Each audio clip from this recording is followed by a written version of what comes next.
साथियों नमस्कार। साथियों, हमारे देश में एक जमात पाई जाती है जिसे वामपंथी जमात कहते हैं, कम्युनिस्ट जमात कहते हैं, लेफ्टिस्ट जमात कहते हैं। इनका सिर्फ और सिर्फ एक उद्देश्य होता है कि कैसे भी इस देश में डेवलपमेंटल प्रोजेक्ट का, डेवलपमेंटल पॉलिसी का विरोध करना है, कैसे भी अपना एजेंडा चलाना है। और अगर कोई उद्योगपति कोई कदम उठा रहा है, कोई प्रोजेक्ट चला रहा है, कहीं पर कोई परियोजना उसने लागू करी है, तो उसका तो कैसे भी विरोध करना है और यह स्थापित कर देना है कि यह तो गलत तरीके से ही किया होगा।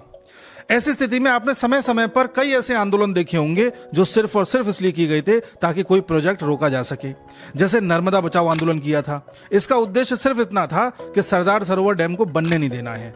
अब भाई डैम बनेगा तो बिजली भी पैदा होगी, लोगों को रोजगार भी मिलेगा, बाढ़ से भी बचाया जा सकता है। ये बात सही है कि इसमें कई ट्राइबल लोग भी विस्थापित हो सकते हैं, कुछ पेड़े काटे जा सकते हैं, लेकिन सरकार इसका भी उचित इंतजाम करती है। लेकिन जिनको एजेंडा चलाना था उन्होंने चलाया।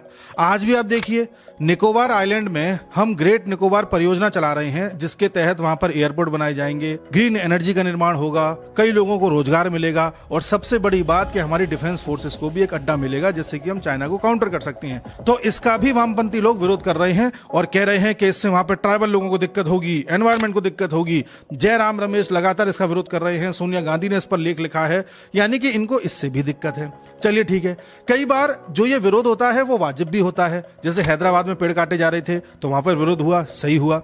ऐसे ही मुंबई में आरे फॉरेस्ट के लिए विरोध हुआ, चलिए सही हुआ। यानी कि आपको एनवायरनमेंट की चिंता है। लेकिन जब कोई व्यक्ति एनवायरनमेंट को बचाने हेतु, पशुओं को बचाने हेतु एक बड़ा सा रेस्क्यू सेंटर खोलता है, तब आपको दिक्कत क्यों हो जाती है? अगर आप इतने ही बड़े एनवायरमेंटलिस्ट हो, एनवायरनमेंट की चिंता करते हो, तो जब वंतारा खोला गया, जब वहां पर दुनिया का सबसे बड़ा एनिमल रेस्क्यू सेंटर बनाया गया, तो इन वामपंथियों को ऐसी क्या दिक्कत होने लगी कि एक के बाद एक ऐसे स्टेटमेंट आने लगे जैसे कि कोई बहुत बड़ा क्राइम कर दिया गया है। इस पूरी मुहिम के पीछे जो मेन रीजन था वो था अनंत अंबानी।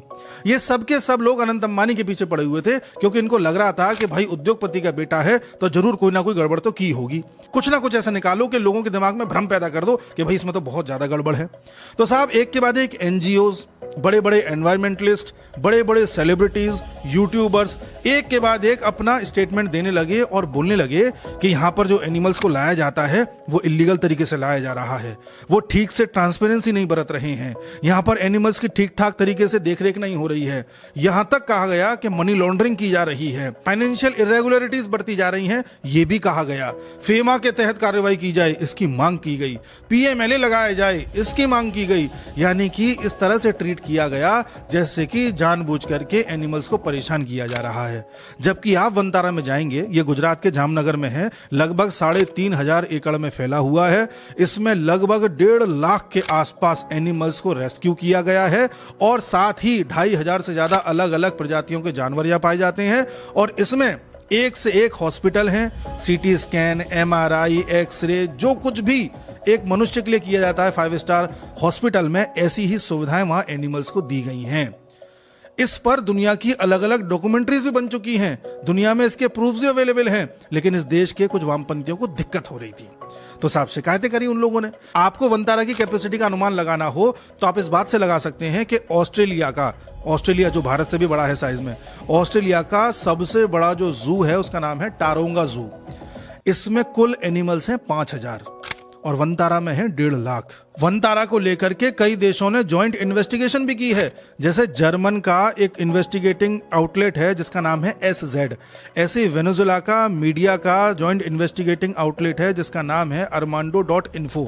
इन दोनों ने मिलकर के अपने जॉइंट इन्वेस्टिगेशन में यह बताया है कि वंतारा ने साफ सुथरे तरीके से मार्च 2024 से दिसंबर 2024 के बीच लगभग 39,000 एनिमल्स को रेस्क्यू किया है पूरी दुनिया से।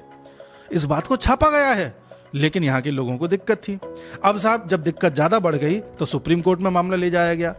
फिर सुप्रीम कोर्ट ने कहा कि काम करते हैं, एक SIT बना देते हैं, यानी कि स्पेशल इन्वेस्टिगेशन टीम। इसमें 4 लोग होंगे और ये जांच करेगी कि वंतारा में आखिर ट्रांसपेरेंसी बढ़ती जा रही है कि नहीं, एनिमल्स के साथ क्रूएल्टी बढ़ती जा रही है या नहीं, या ठीक तरीके से एनिमल का इलाज हो रहा है या नहीं हो रहा, कहीं ऐसा तो नहीं है कि कोई इरेगुलरिटीज हो, फाइनेंशियल घपला तो कहीं कुछ नहीं हो रहा। हर तरीके से एसआईटी ने पूरी जांच करी। ये एसआईटी 25 अगस्त को बनाई गई थी और इसने फाइनली 15 सितंबर को अपनी रिपोर्ट दी सुप्रीम कोर्ट के सामने। और रिपोर्ट में एसआईटी ने यह पाया कि यहां पर कोई भी गलत तरीके से काम नहीं हो रहा था, सब कुछ साफ सुथरे तरीके से हो रहा था। एक एक चीज का प्रूफ दिया, तब जाकर के सुप्रीम कोर्ट ने कहा कि हम इसको क्लीन चिट देते हैं और इस प्रकार की जो भी शिकायतें वंतारा को लेकर के आगे की जाएंगी उस पर हम सुनवाई नहीं करेंगे, क्योंकि हमने बिल्कुल बारीकी से जांच करा ली है। इस प्रकार की शिकायतें करके लोग अपना और हमारा समय व्यर्थ न करें। अब एसआईटी को जो हेड कर रहे थे वो भी कोई नॉर्मल आदमी नहीं थे, वो जस्टिस जे चेलमेश्वर साहब थे। सुप्रीम कोर्ट ने भी जब सुनवाई करी वहां भी जस्टिस पंकज मित्तल साहब और जस्टिस प्रसन्ना बी वरले ने मिलकर के इस जजमेंट को पास किया। जो विपक्ष की तरफ से दलील दे रहे थे वो थे एडवोकेट सीआर जया सुकीन साहब। उन्होंने ये सारे पॉइंट्स रखे कि वहां पर ऐसा हो रहा है, वैसा हो रहा है, जो भी मैंने आपको बताया। और अंत में फिर सुप्रीम कोर्ट ने कहा कि भाई सब कुछ क्लियर है, बिना मतलब की अफवाह ना उड़ाएं। सुप्रीम कोर्ट ने अपनी सुनवाई में साफ साफ कहा कि देखिए भाई, यहाँ पर किसी तरह का कोई ऐसा घपला नहीं हो रहा जिसको लेकर के शिकायत की जा रही है। ना फेमा का, ना पीएमएलए का, ना साइट्स का, ना वाइल्ड लाइफ प्रोटेक्शन एक्ट 1972 का कोई नियम तोड़ा जा रहा है, और ना ही सेंट्रल जू अथॉरिटी का कोई नियम तोड़ा जा रहा है, क्योंकि इन्हीं सब चीजों का सहारा लेकर के पिटिशनर लोग पिटीशन डाल रहे थे। जब इस प्रकार का वर्डिक्ट सुप्रीम कोर्ट की तरफ से आया तो कोई भी लेफ्टिस्ट ऐसा नहीं है जिसके मुंह से कोई आवाज निकल रही हो। वरना यूट्यूबर्स तो ये भी वीडियो बना रहे थे कि कार्बन क्रेडिट्स का गलत इस्तेमाल किया जा रहा है, वाटर रिसोर्सेज तैयार किए जा रहे हैं, क्योंकि 2040 तक पानी तेल से भी महंगा हो जाएगा, इसलिए अंबानी जानबूझ करके पानी को अपने यहाँ कंजर्व कर रहे हैं। अंबानी जानबूझ करके अपने लिए ऐसा एक एरिया बना रहे हैं जिसको भविष्य में यूज किया जा सके।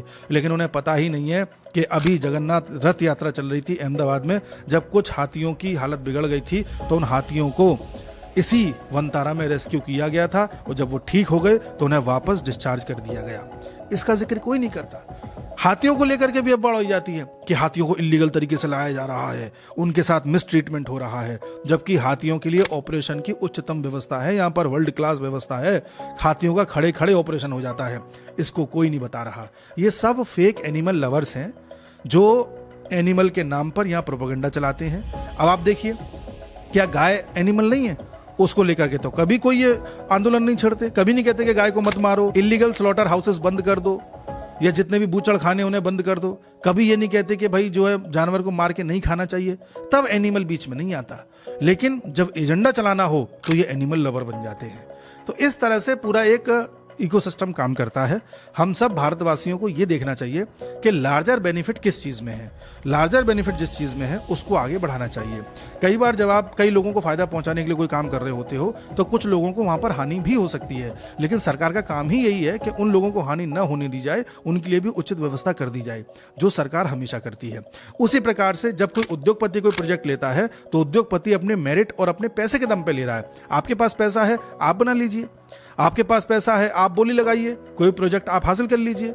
लेकिन किसी ना किसी उद्योगपति को सिर्फ इसलिए घेरना क्योंकि वो पैसे वाला है, ये एक प्रोपेगेंडा है जो कम्युनिस्ट लोगों ने स्टार्ट किया है। कम्युनिज्म स्टार्ट ही इस बेसिस पे हुआ था कि कैपिटलिज्म का विरोध करना है, पूंजीवाद का विरोध करना है। इसलिए ये लोग अमेरिका का विरोध करते हैं, हर पैसे वाले का विरोध करते हैं। इनसे पूछा जाए कि चलो ठीक है पैसे वाले का विरोध कर लो, तो ये बताओ देश को कैसे आगे बढ़ाएं, देश को कैसे हम पैसे वाला बनाएं, हर व्यक्ति को कैसे रोजगार दें, तो उसका जवाब इनके पास नहीं होता।